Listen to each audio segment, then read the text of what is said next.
Aquí comienza Conciencia y Tecnología, el Ágora para la Educación.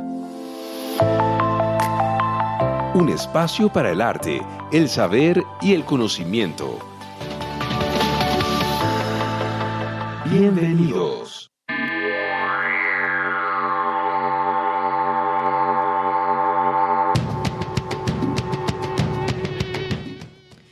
Muy buenos días a toda nuestra audiencia de Conciencia y Tecnología del Ágora para la Educación. Hoy, 15 de mayo, feliz día, maestros. Feliz día. Vamos a hablar de un tema maravilloso, lo hemos denominado ecologías remotas, arte, clima y naturaleza. Pensar en un presente y futuro puede ser desesperanzador dado el panorama actual de violencia que hemos ejercido hacia la naturaleza. Sin embargo, desde muchos referentes se vienen gestando acciones que luchan por cuidar la vida desde diferentes frentes. Sobre ello, entonces, dialogaremos en esta emisión junto con Martín Camilo Pérez Lara y Maritza Florian Buitrago. Quisiera entonces saludar a nuestros maravillosos invitados. Buenos días, Martín Camilo Pérez, ¿cómo estás? Hola, muy buenos días. Feliz de estar acá conectado con ustedes. Bueno, muchas gracias por asistir al llamado y acompañarnos en esta conversa. Y entonces saludo a Maritza Florian. ¿Cómo estás, Maritza? Buenos días. Hola, también me sumo a la emoción de estar acá conversando de este tema tan bonito. Bueno, qué maravilla. Les cuento que Maritza Florian es asociada en Diplomacia Climática Transforma, es bióloga con una maestría en Ecología Humana y más de 15 años de experiencia en temas de biodiversidad, cambio climático y política ambiental en América Latina. Ha trabajado articulando estrategias de clima y biodiversidad en espacios de negociación internacional y en el sector público con un enfoque en naturaleza, equidad y justicia ambiental. Ella cree en el poder de lo colectivo para imaginar y construir presentes y futuros posibles más justos y sostenibles. Trabaja en temas ambientales porque encuentra en la naturaleza una fuente profunda de propósito, pertenencia y futuro. Y por su lado, Martín Camilo Pérez Lara es director de Soluciones Forestales y Climáticas de la WWF, es ingeniero forestal con experiencia en cambio climático, mercados de carbono, financiamiento climático y políticas ambientales en América Latina y Asia-Pacífico. Ha trabajado impulsando estrategias de acción climática y conservación a través de la articulación entre gobiernos, comunidades, cooperación internacional y sector privado, con especial enfoque en servicios ecosistémicos, soluciones basadas en la naturaleza y mecanismos financieros emergentes. Cree en la necesidad de construir mecanismos más integrales, justos y transparentes que conecten biodiversidad, clima y bienestar comunitario. También es activista del arte, los bosques y el cambio climático mediante la ejecución de murales participativos, aplicaciones durante los últimos 15 años en Colombia y Brasil. Y quisiera aquí hacer un paréntesis, y es que uno de esos ejercicios de murales participativos los realizamos aquí en la Universidad Pedagógica Nacional hace aproximadamente 10 años en un ejercicio de plástica participativa en el que terminamos pintando casi toda la facultad. Entonces, bueno, quisiera que empezáramos el programa un poco hablando sobre esto del cambio climático, ¿no? Porque creo que a veces como que no es muy claro qué es este fenómeno, en qué consiste, si es un fenómeno natural, si no es natural, cuáles son las acciones o el papel del humano en la activación o en este fenómeno mismo. Entonces, pues sería maravilloso que nuestros invitados pudieran aclararnos esto de qué es el cambio climático, cómo se origina, cuál es su naturaleza. ¿Podemos empezar con Martín Camilo? Sí, pues el cambio climático hace referencia a un impacto de la humanidad en el planeta, si es algo que se genera cuando se habla de cambio climático. Aunque hay procesos planetarios que hacen que los cambios de la temperatura, la precipitación y todas las variedades climáticas se den, pero muy despacio por el ángulo de la Tierra, procesos de traslación y rotación del planeta, y esto pasa en ciclos de miles de años. Pero como nosotros los humanos después de la era industrial empezamos a producir algo que se llama gases de efecto invernadero de manera muy acelerada, aproximadamente desde 1900, 1920 se disparó producción de estos gases por la extensión de la industrialización, entonces logramos cambiar con ese impacto la composición de la atmósfera. Entonces, al haber más de estos gases, pues pasa como el fenómeno cobija, ¿no? Hay más capas de estos gases atrapando la radiación del sol que entra a la Tierra, y esto genera pues que haya un calentamiento acelerado. Uno pensaría, no, pues no es tan grave que haya 1.5, 2.5 grados de más, pero pues esto cambia todas las dinámicas de la Tierra y nos puede llevar a relacionar estos cambios con eventos también extremos. Entonces se aumentan las frecuencias de las inundaciones, las sequías, los incendios. Entonces es un tema pues que nos atañe a todos. Maritza, ¿tú quisieras agregar algo más? Pues simplemente como haciendo alusión a la forma en la que lo preguntaste, como de que no sabemos si es natural o es inducido, son las dos cosas. El cambio climático es natural, el clima cambia. Y como lo decía Martín, cambia en unos periodos de tiempo específicos y se observa su cambio con instrumentalización, con checar pues cómo están las estaciones hidrometeorológicas y climatológicas en los años.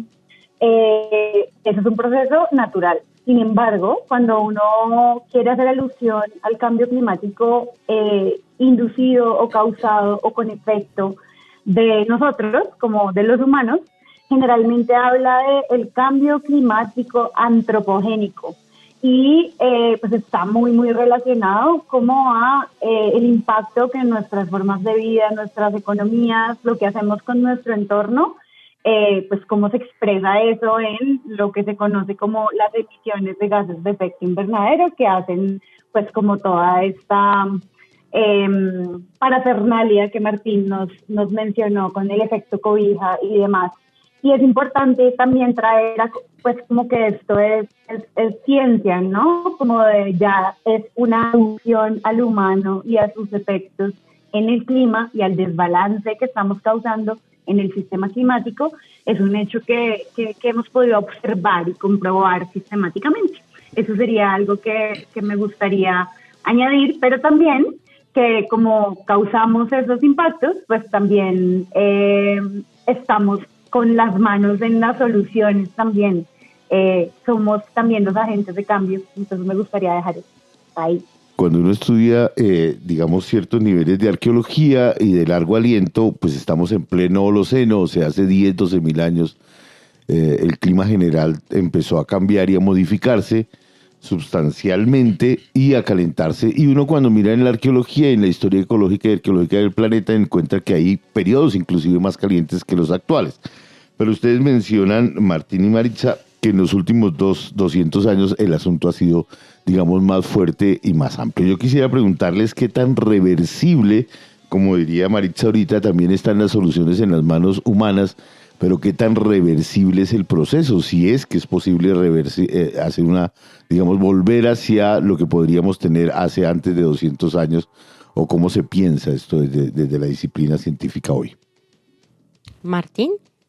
Bueno, para hablar de reversibilidad del cambio climático hay que hablar de las tendencias de emisiones a nivel global y cómo se comportan los gases que les comento que en la atmósfera generan este cambio en el planeta. Entonces, lo primero que hay que saber es son muchos gases los que emitimos que generan este cambio climático. Normalmente se habla principalmente del carbono, pero inclusive hasta el vapor de agua mayor, o sea, los contenidos de vapor de agua cambian el clima, pero el principal gas que hace que se asocie a las actividades industriales y que está generando esto producto de las actividades humanas es el carbono, pero pues también hay otros gases como metano, por ejemplo, por la descomposición del estiércol y la digestión del ganado. Hay muchas emisiones de metano, hay componentes como nitrógenos, óxidos de nitrógenos asociados a la fertilización. Entonces todos estos gases se emitan y cada gas tiene un tiempo de duración diferente en la atmósfera. O sea, durante ese tiempo ese gas está haciendo que se caliente más el planeta. Hablemos del carbono por ser el más común. el carbono tiene una duración aproximada en la atmósfera. El dióxido de carbono, el carbono se emite en forma de, se junta con oxígeno y se emite en forma de dióxido, de 100 años. Entonces, si hoy talamos un árbol y ese árbol se descompone, interactúa con el oxígeno, se vuelve dióxido, se va a la atmósfera, ese dióxido de carbono estará generando cambio climático durante los próximos 100 años. Entonces eso nos da una dimensión de la reversibilidad. Si paráramos hoy todas las tendencias de emisión, y las tendencias van a la alta, si paráramos hoy todas las tendencias de emisión, lo que ya generamos hoy, a lo que ya generamos ayer, estaría durante 100 años en la atmósfera. Entonces es un fenómeno de baja reversibilidad. Maritza, ¿tú quisieras agregar algo más?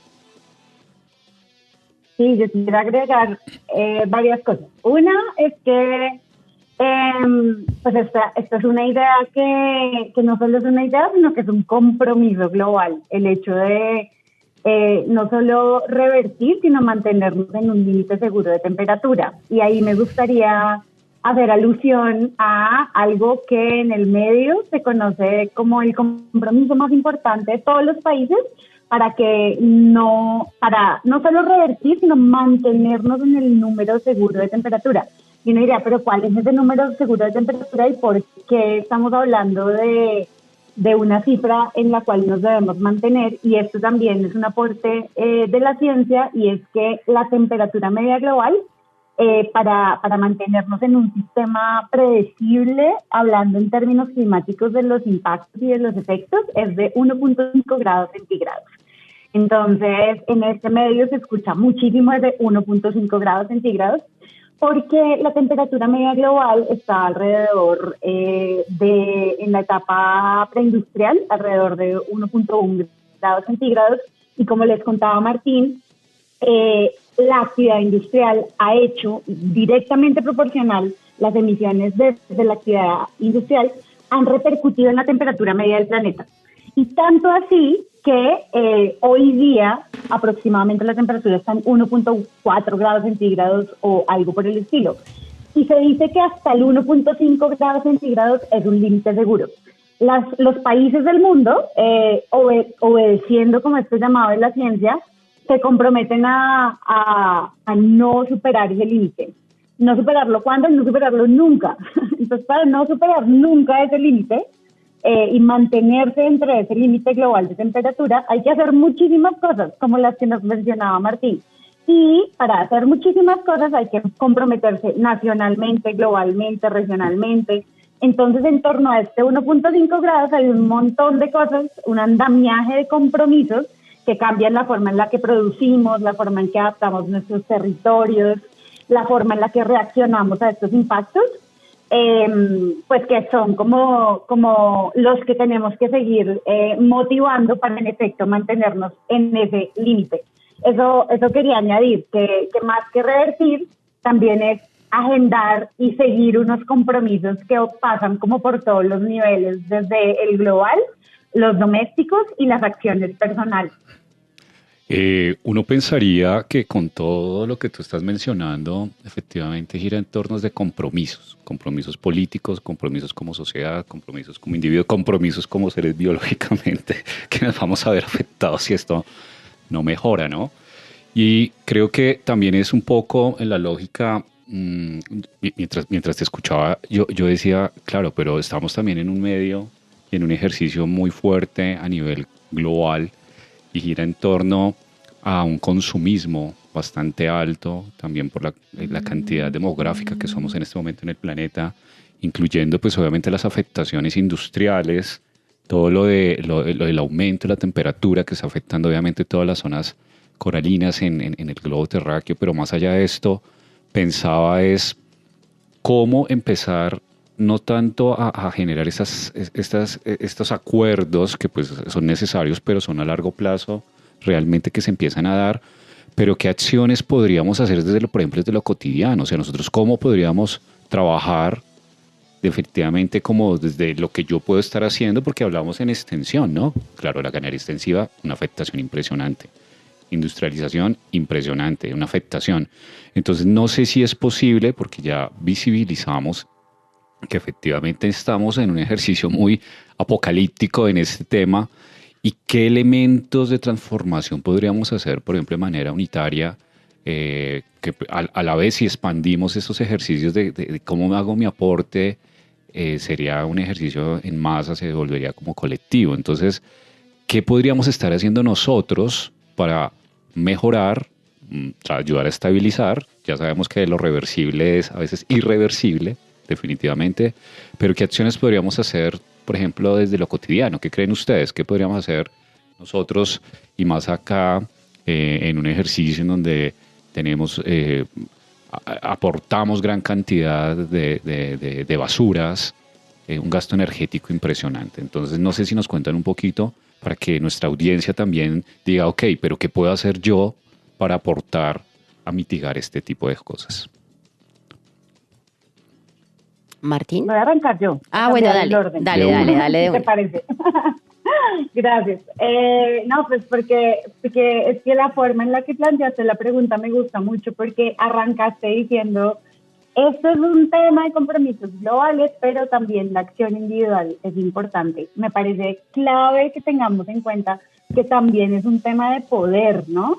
Entonces, por un lado, la acción individual es determinante en el grado en el que yo pueda influir a mi comunidad cercana, en el que yo pueda hacer todas estas prácticas muy asociadas con la sostenibilidad de toda la vida, que reducen mi huella personal, y como en transporte, en la forma en la que consumo, en la forma en la que me relaciono con la naturaleza.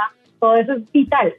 Pero si el sistema no cambia y si las dinámicas de poder no mueven como esa relación entre oferta y demanda, ¿no? Lo que yo estoy demandando, si yo cambio todos mis hábitos de consumo y todo mi barrio hace pacas verdes, pero pues la oferta del sistema sigue siendo súper agresiva para con el sistema climático, pues hay como una escala de conversación que se empieza pues como a saldar esas brechas si hablamos de, por ejemplo, decisiones electorales, tener mucha atención a cuáles son esas propuestas de gobierno, y yo con mi voto que estoy apoyando con respecto a transformación energética, a políticas ambientales, a cuál es mi decisión para con las metas de deforestación del país, para la gestión de residuos,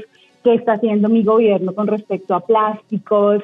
Entonces, todo eso que mencionas es cero con el ánimo de desincentivar la acción individual, todo lo contrario, porque creo que la acción está ocurriendo y hay que incentivarla, y hay colectivos supremamente poderosos que son como ese caso de estudio y como esa esperanza más allá de los discursos y de los planes y de la carreta global, pero pues también no podemos perder de vista que pues toda estas decisiones de poder y cómo el mundo se está comportando hoy es un excelente ejemplo de hacia dónde nos lleva como este orden económico de poder en la materia del cambio climático. Entonces quería como solo como reforzar ahí el hecho de que son dos vertientes de la misma conversación, la acción individual atada como a la dimensión de las dinámicas de poder en las que estamos inmersos, y un sistema que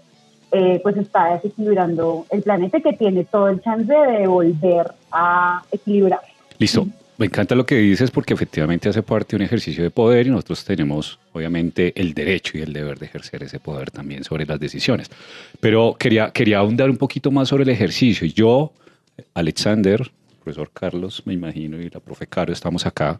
¿Qué puedo hacer en lo cotidiano?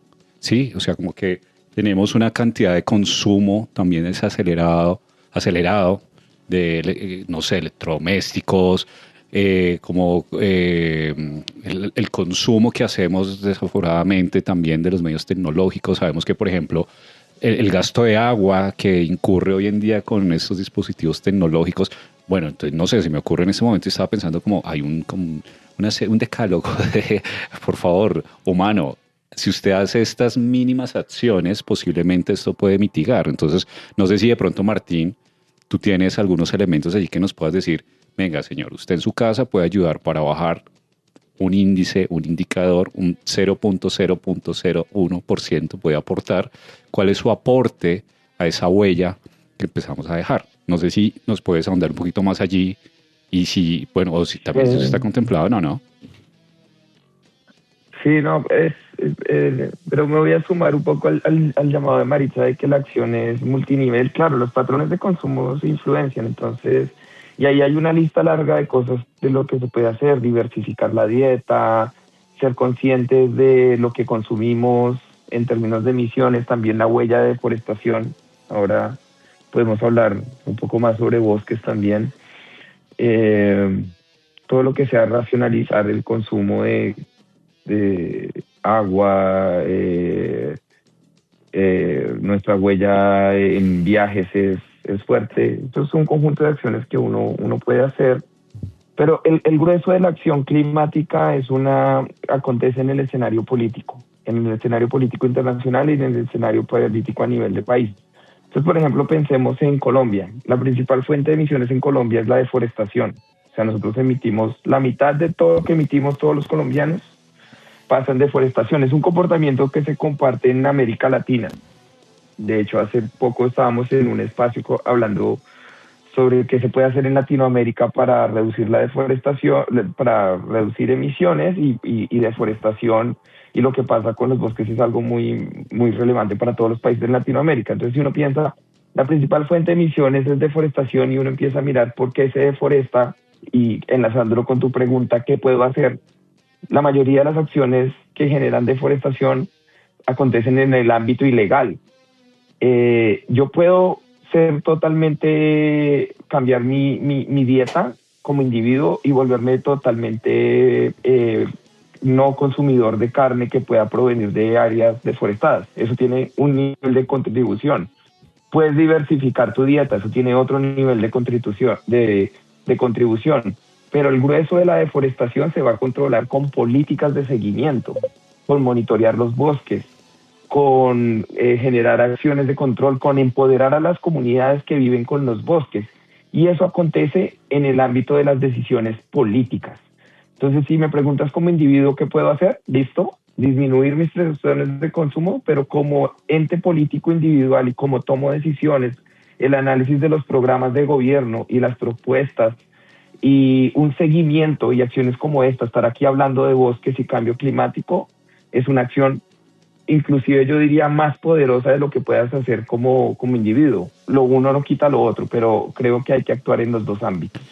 Bueno, esto nos lleva a una gran cantidad de cosas. Yo, mientras los escuchaba, decía tenemos demasiada confianza en lo humano. Si lo humano provocó esto, ahora confiamos en lo humano para salvarlo. Ahí hay unas discusiones que abordaremos en la segunda parte. Por el momento vamos a una pausa musical. Vamos a escuchar Derecho de Nacimiento de Natalia Lafourcade y ya volvemos a Conciencia y Tecnología, el Ágora para la Educación. Era otra.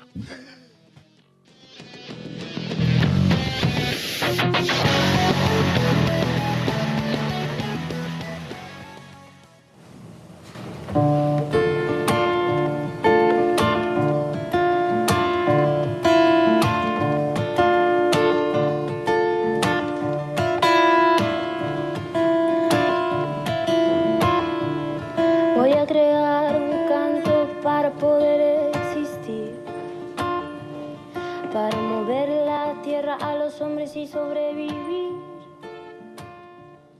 para curar mi corazón. Síguenos en nuestras redes sociales, Facebook, X e Instagram como @Pedagógica Radio, y permanece conectado con toda nuestra programación. Pedagógica Radio, voces y sonidos que enseñan.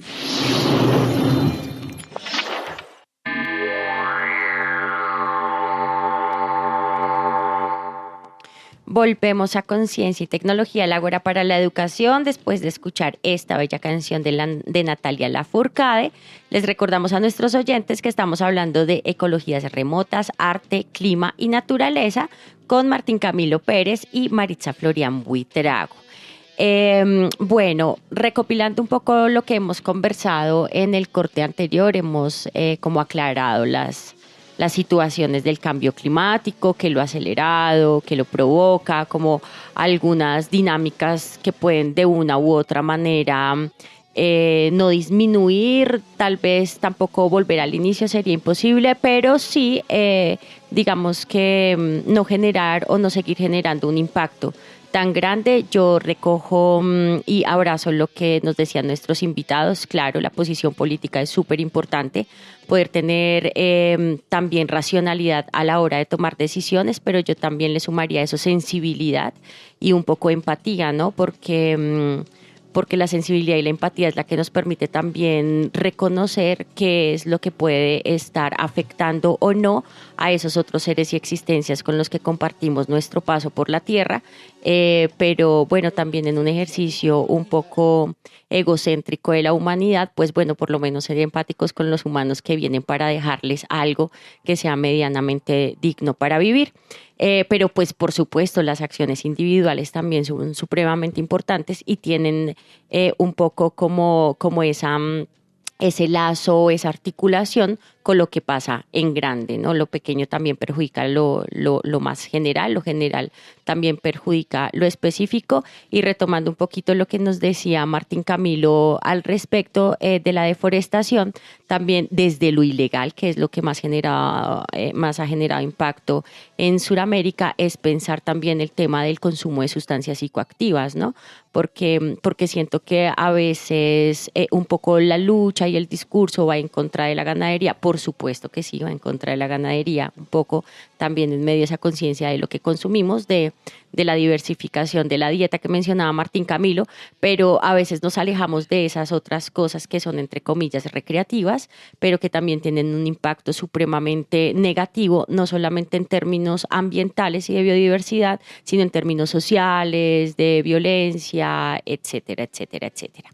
Y a partir un poco como de recoger esto que se da en la conversa, quisiera que nos comentaran un poco porque sé que sus acciones van dirigidas justamente a aportar en esta problemática de la deforestación, y es el papel que cumplen los bosques un poco en esta paliación del cambio climático. Si nosotros lo vemos de manera pragmática, es muy fácil, entre comillas, saberlo, porque no sé si a ustedes les ha pasado, pero cuando uno está en otra zona o cuando está haciendo mucho calor y uno se posa bajo la sombra de un árbol, absolutamente todo cambia. Entonces siento que desde ese mínimo detalle ya hay un llamado de atención, y es la importancia que tienen los árboles un poco en esas dinámicas climáticas. Pero bueno, ustedes son los expertos, me gustaría que nos contaran, bueno, cuál es la labor del bosque ahí, cuáles son las acciones que se están realizando contemporáneamente alrededor de la conservación y la protección de los bosques en Sudamérica, pero bueno, también en el mundo entero. No sé quién quiera comenzar, si Maritza o Martín. Yo voy a intentar tejer sobre lo que mencionas, Carolina. Y creo que al escucharte puedo decirle a la audiencia que el fenómeno del cambio climático, y como les contaba, la principal causa para los países de América Latina, que es la deforestación, es un fenómeno polifacético. Hay muchas causas que caen ahí y por ende muchas cosas que podemos hacer. Pensemos en Colombia, cómo se pierde el bosque. Es un conjunto de cosas muy asociadas a la tenencia de la tierra y pasa también por problemáticas de injusticia social, cómo se ha dado los procesos de acumulación de la tierra, la distribución de la tierra productiva, y cómo se hace la ocupación de esta tierra para el establecimiento de actividades que no influyen al bosque, lo cual principalmente cuando uno lo mira desde los satélites se asocia al establecimiento de pastos. Pero estas economías en estas áreas, por ejemplo en los frentes de deforestación en la Amazonía, también interactúan con otras dinámicas como los desarrollos de infraestructura o, por ejemplo, la dinámica de los cultivos, principalmente los cultivos de coca. Entonces sí hay unas relaciones sobre la producción de estupefacientes, la tenencia de la tierra y procesos de inequidad. Muchas veces las comunidades o las personas que están en estas áreas van y deforestan, pero pues hay toda una mafia y una organización acaparadora de tierra detrás que interactúa con todos estos procesos, que está interesada en deforestar, establecer ganado, también interactúa a veces con temas de cultivos ilícitos. Entonces es un problema polifacético y pues ahí retomo a lo que veníamos hablando de pues qué se puede hacer con esto. Pues desde lo individual podemos hacer ciertas cosas con nuestras dietas, nuestras huellas de consumo, pero pues es en la política. Y aquí quiero enlazar con un ejercicio que venimos haciendo desde la sociedad civil, y le voy a pasar la voz a Maritza para que nos cuente un poco de lo que venimos haciendo. Y es que recientemente, desde un llamado que hace la Convención sobre Cambio Climático, la Convención de los Países sobre Cambio Climático, se hizo un llamado a que los países se pensaran una hoja de ruta para disminuir las tasas de pérdida de bosque, de deforestación. Y tuvimos un espacio desde la sociedad civil hace unas semanas donde empezamos a pensar en qué se puede hacer, y son esos pensamientos y esas reflexiones desde la sociedad civil lo que creemos que consolida un aporte para pues cambiar estas tendencias de deforestación, y por ende conectamos directamente como América Latina con nuestros aportes al cambio climático, también a la conservación de la biodiversidad. Yo quiero cerrar esta parte de la intervención con la acción política es fundamental, y la acción política parte, como dice Carolina, del sentir. O sea, como uno siente, uno se mueve por lo que uno siente. Entonces también el hecho que estemos aquí hablando, que estemos tejiendo desde el cambio climático, los bosques, la acción de la sociedad civil, es un acto, es un llamado a que los que nos escuchan, las personas que nos escuchan, sientan esto como una problemática cercana. También las acciones que hemos hecho a través de conectar esto con el arte, todos los espacios de comunicación, la conversación constante, es un llamado al sentir. Entonces, sentir, movimiento colectivo y acción política, creo que ahí se teje como un vector hacia donde uno puede tener una acción para aportar a estas crisis globales, hablando cambio climático, pérdida de biodiversidad, entre otras. Maritza. Sí, yo quería retomar como esa imagen que tú nos dabas y esa última palabra de Martín sobre el sentir. Claro, es evidente que el bosque es importante para el día a día, porque tú lo decías y decías como es muy diferente cuando uno se sienta debajo de un árbol en un calor apremiante, y es importante, y sabemos y nos importa el árbol que nos acoge en ese momento, pero lastimosamente los bosques en la conversación pública han perdido como ese sentir, y se han ido más hacia lo que Martín nos decía y el monitoreo y el satélite no sé qué, y la degradación y la deforestación, y a mi juicio, y un poco también como con el esfuerzo en posicionar el rol de los bosques en la agenda global, es muy evidente que está muy desconectado de la narrativa pública, y es muy triste porque si algo debería ser fácil de conectar con el día a día y con lo que veníamos hablando antes, a lo que nos invitaba Carlos de reflexionar, como, pero ¿y yo qué puedo hacer? ¿Y yo cuál es mi rol? Entonces, pues uno de los primeros roles es enamorarse de los bosques, que nos importen nuestros bosques, para que estas cifras nos resuenen de una forma diferente, no solamente para que nos duelan, porque no es como la intención de actuar desde el dolor, porque también lo hablábamos desde el principio de, bueno, pero entonces esto se puede revertir o no, y casarse con una narrativa fatalista creo que es lo peor que nos puede pasar ahora como humanidad, y también como abrir ese camino de la posibilidad es el compromiso que tenemos que hacer como individuos. Y como desde la política también. Entonces, pues, eso lo quería atar con, pues, como que falta un montón como de esfuerzos que nos ayuden a cerrar ese gap tan grande que hay entre la ciencia, la política y la experiencia humana con relación a los ecosistemas en los que vivimos, habitamos, el árbol que nos da sombra, el árbol que nos da mango, el mar que nos parece re lindo cuando vamos de paseo.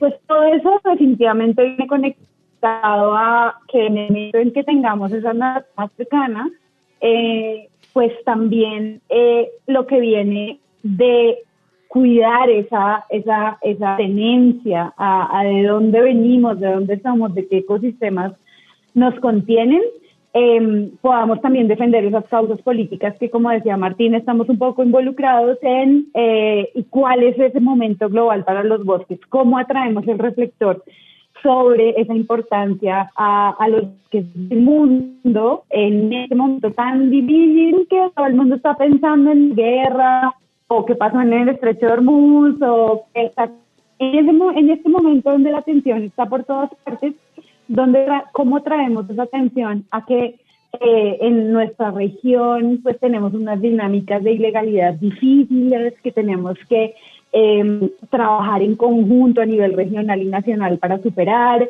cómo hacemos para fortalecer el llamado de los pueblos indígenas, pueblos afrodescendientes, campesinos, que habitan y sostienen esos territorios, cómo apoyamos esas luchas.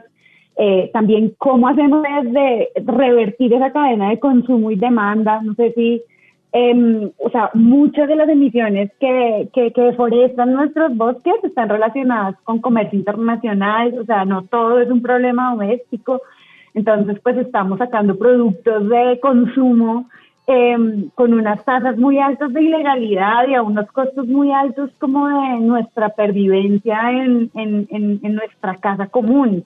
Entonces, sí, pues estamos como tratando de mover la atención hacia los bosques desde varios aspectos, como desde el muy técnico y desde los drivers o los motivadores de deforestación, que es una parte súper importante justamente desde esta conversación, y en el llevar a lo que experimentamos y sentimos y llevar a la conciencia pública, pues el rol de los bosques es súper importante. Así que de nuevo, gracias por permitir estos espacios. Bueno, hay una cantidad de cosas y mientras yo los escuchaba me preguntaba una cosa muy simple, es decir, y lo decía Carolina, cuando nos ponemos debajo del árbol entendemos que el árbol es importante, pero siempre estamos pensando un poco desde lo humano y utilizamos el árbol para que nos dé, o sea, utilizamos los bosques continuamente y seguimos pensando de alguna manera en esa relación como si lo humano fuera el centro y lo otro estuviera ahí como para servirnos, y eso es un problema que a mí me parece que habría que cambiar de mentalidad.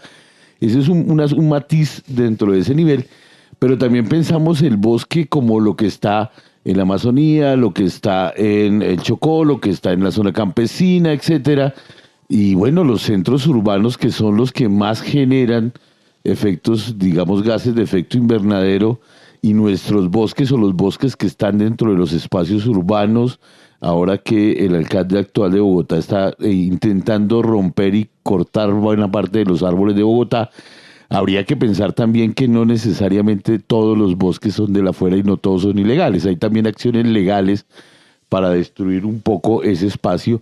Pero simplemente lo dejamos allí. Vamos a un corte de noticias, las noticias de la actualidad en ciencia y tecnología desde el Tolima con el compañero Anderson Guarnizo.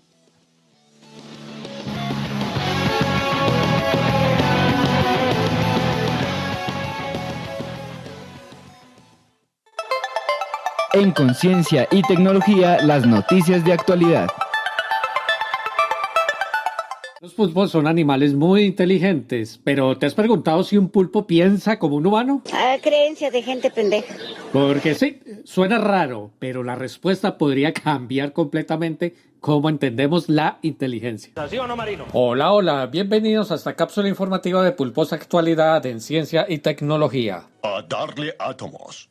Los pulpos, junto a los calamares y las sepias, pertenecen a un grupo llamado Cephalópodos. Y son literalmente criaturas de otro mundo. Tienen 3 corazones, sangre azul, pueden cambiar de color en segundos y algo aún más impresionante, cerebros altamente desarrollados. Has flipado, ¿eh? Esto te va a interesar. Estos animales evolucionaron de forma completamente independiente a los vertebrados hace más de 600 millones de años. Es decir, su inteligencia no es parecida a la nuestra por herencia, sino que surgió por otro camino totalmente distinto. La coabella. Y aún así pueden resolver problemas, usar herramientas, recordar cosas e incluso mostrar comportamientos que sugieren planificación. Básicamente, son inteligentes, pero de una forma alternativa. Es un misterio, muy misterioso. Ahora, en un esfuerzo global de varios investigadores sugieren que sí piensan, pero de una manera distinta. ¿Cómo así, perritos? Primero, su organización no es como la nuestra. En un pulpo, más de la mitad de sus neuronas no están en el cerebro central, sino en sus brazos. Sí, cada brazo tiene algo así como un mini cerebro, una mini central de procesamiento de estímulos capaz de tomar decisiones por sí misma. Imagínate eso, 8 extremidades, cada una con cierto grado de autonomía. Es como si sus manos pudieran pensar por su cuenta. ¡Eso! Quiero hacer cochinadas. Además, su cerebro tiene una estructura completamente diferente. Mientras que en los humanos todo está más ordenado, en los pulpos los científicos describen algunas regiones como un espagueti gris desorganizado. De alguna manera funciona perfectamente. Incluso a nivel químico hay diferencias. Por ejemplo, ciertos receptores neuronales en los pulpos funcionan de manera distinta a la de los vertebrados. Es decir, no solo la estructura es diferente, también la forma en que sus neuronas se comunican químicamente. Ahora, la pregunta del millón es, ¿la inteligencia necesita un diseño específico o puede surgir de múltiples formas? Neurodivergencia. Y aquí es donde todo se vuelve realmente emocionante. Porque si los cerebros de los cefalópodos funcionan con principios totalmente distintos, esto significa que la inteligencia no es algo único. Puede haber muchas maneras de construir una mente compleja. Para la neurociencia esto es oro puro. O bien, descubrimos que hay reglas universales para todos los cerebros o encontramos que existen múltiples caminos hacia la inteligencia. Cualquiera de las dos respuestas nos desconcierta. Pero también hay un lado ético. A medida que entendemos mejor lo inteligentes que son estos animales, surge una pregunta incómoda. ¿Deberíamos tratarlos de igual que otros animales en investigación científica? ¿Usted qué haría? Algunos estudios incluso sugieren que pueden sentir dolor, pero todavía no sabemos bien cómo funciona esto, lo que abre un debate importante sobre el uso en laboratorios. Ay, ya no vuelvo a comer pulpo. Esto es todo por hoy. Un saludo a todos los Mortis de la ciencia. Chau, chau. No rompe el ciclo, Morty, sé mejor. Enfócate en la ciencia. Analiza, escucha e imagina. En Conciencia y Tecnología, el Ágora para la Educación.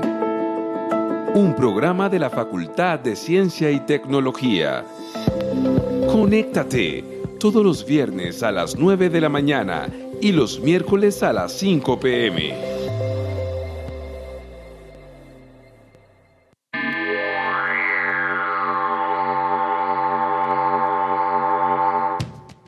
Volvemos a Conciencia y Tecnología después de estas noticias de actualidad en Ciencia y Tecnología. Le agradecemos profundamente a Anderson Guarnizo desde la Universidad de Tolima por ellas.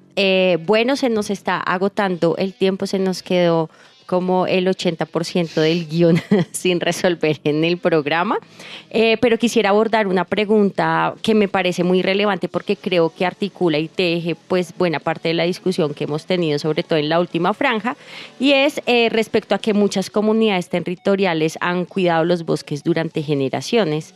¿Cómo se podría tender mejores puentes entre el conocimiento comunitario, la ciencia y las decisiones de política pública? Que además, pues esto tiene que ver con algo de nuestro interés un poco en el escenario pedagógico y es la apropiación social del conocimiento. Porque, claro, digamos que la ciencia va a un ritmo, ¿cierto? Hay investigación, hay desarrollo de la ciencia, pero a veces la ciencia se queda mirándose al ombligo y las comunidades están por su parte, la ciencia por su parte, bueno, como menciona un poco la pregunta. Entonces, ¿de qué manera se pueden articular todos esos avances, todas esas prácticas para pues generar, digamos que una protección específicamente de los bosques? No sé quién quiera empezar, si Maritza o Martín Camilo. Yo voy a arrancar con algo corto como para darle esta a Martín en mayor detalle. Pero quería simplemente como, de nuevo, creo que con tu pregunta nos invitas como a... Lo primero es que esto no es un tema accesorio, ¿no? Entonces, ni es un tema accesorio ni es una conversación nueva, pero sí tiene muchas deudas históricas. Entonces, el reconocimiento de conocimientos ancestrales, pero también la forma de relacionamiento con los ecosistemas, pero también el derecho a la participación, al acceso a la información y a la defensa de estos actores, pues son conversaciones que han estado como en la primera plana de también escenarios políticos. Voy a traer acá pues algo que es muy relevante para la región, que es el Acuerdo de Escazú, que fue recientemente ratificado en Colombia, que habla de participación, acceso a información y defensa de quienes cuidan el ambiente como un derecho, ¿no? Entonces, más allá de, yo simplemente plantaría esa semilla de que no es un tema accesorio para nada, y que el hecho de que lo hayamos estado tratando como un tema accesorio, pues hace que la desconexión sea muy grande, y que en el ejercicio y el cuidado y la garantía de los derechos,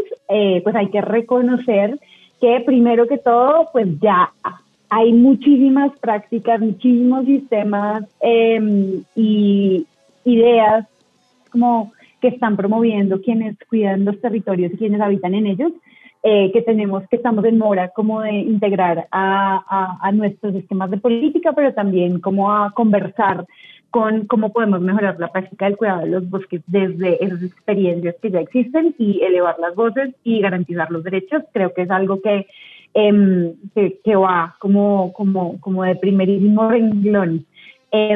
Y sí, yo creo que con eso le daría como el paso a Martín para que nos cuente su opinión. Hay diferentes visiones sobre los bosques, y eso pasa por cómo los hemos visto históricamente desde las ciudades o desde los centros urbanos. Había, por ejemplo, una ley de reforma agraria que ya se modificó, pero en la década de los 50, Colombia decía en sus leyes que para hacer una tierra productiva tenían que quitarse el bosque, y siempre venía esa visión de que el bosque es enemigo de lo productivo, y eso era unas visiones en contra de mantener los árboles en pie, como decimos los forestales. También desde las ciudades hay como interacción con los árboles, inclusive con algunos bosques, con algunas ya formaciones boscosas, y la visión urbana del árbol y el sentir cerca es una visión diferente. Entonces uno ve procesos como de apropiación del árbol, de ese ser, de ese individuo, como un elemento que hace parte del diario vivir, porque claro, te ha ofrecido sombra, lo has visto crecer contigo, y decisiones y cómo se protege ese árbol pasan por la emoción, por la apropiación, por el sentir. Muchas veces no logramos concatenar el que pasa en el arbolado urbano con lo que pasa en los árboles un poco más distantes, en la Colombia más periférica, y se ven distantes y se terminan viendo enemigos de lo productivo. Pero eso es una visión desde las ciudades. Cuando uno va y habla con los indígenas, las indígenas, cuando se sienta con ellas y ellos, uno ve que la visión esto se rompe totalmente, no se pone al hombre en el centro a la humanidad en el centro, como decía Carlos, sino que uno es un ser más. Y esa visión de ser un ser más y toda la recreación de la vida y también los imaginarios a través de ser uno más en un ecosistema con muchas partes, donde el jaguar tiene un rol también y se conecta con las historias de creación y de influencia sobre el diario vivir y los procesos de alimentación. Cuando uno es un ser más, resulta que estas comunidades terminan protegiendo los bosques históricamente, y cuando uno mira desde el satélite, pues resulta que esas visiones no antropocéntricas parecen tener una conexión directa con las tasas de deforestación. Entonces, prácticamente la deforestación es mínima donde hay comunidades apropiadas, donde hay comunidades que ven distintos los bosques. Es esto lo que parece que es lo que funciona. No son áreas aisladas, sin gente, sino es gente sintiendo los bosques. Ahí volvemos y conectamos entonces con la pregunta de qué podemos hacer. Pues, ¿qué caminos tenemos que andar para sentir los bosques? Conectando con esas visiones alternativas donde no nos imponemos como un ser supremo sobre la naturaleza. Uh-huh. Bueno, muy bien. Muchísimas gracias por esta forma también como tan maravillosa de darle cierre a nuestro programa. Les agradezco mucho a Martín Camilo y a Maritza por su presencia, por esto que nos han comentado, porque pues también nos da luces acerca del momento en el que estamos, pero también pues que debe haber una luz de esperanza, pues porque no podemos caer en la trampa también de la desesperación y la desesperanza frente al futuro. Muchísimas gracias. Le agradezco también al equipo que hace posible la producción de este programa, nuestro máster Mario Enríquez, en producción sonora Yolanda Barrantes y Luis Bautista, en comunicaciones Duván Cárdenas, y al director de la Pedagógica Radio Alejandro Sepúlveda. Le agradezco profundamente a mis compañeros radiofónicos. Profesor Alex, feliz día. Muchas gracias, profe Caro. Y maestro Carlos Augusto Rodríguez Martínez, que la pase bueno. ¿Será? Se intentará. Se intentará. Y por supuesto, un abrazo fuerte desde la distancia, Martín Camilo y a Maritza. Muchas gracias por acompañarnos, chicos. Gracias. Gracias, un abrazo. Chao.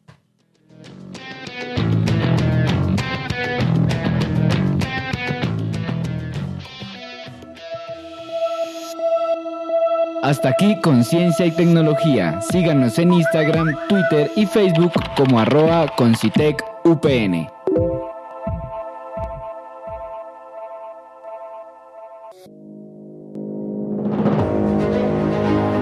La Pedagógica Radio, una década tejiendo voces, construyendo saberes.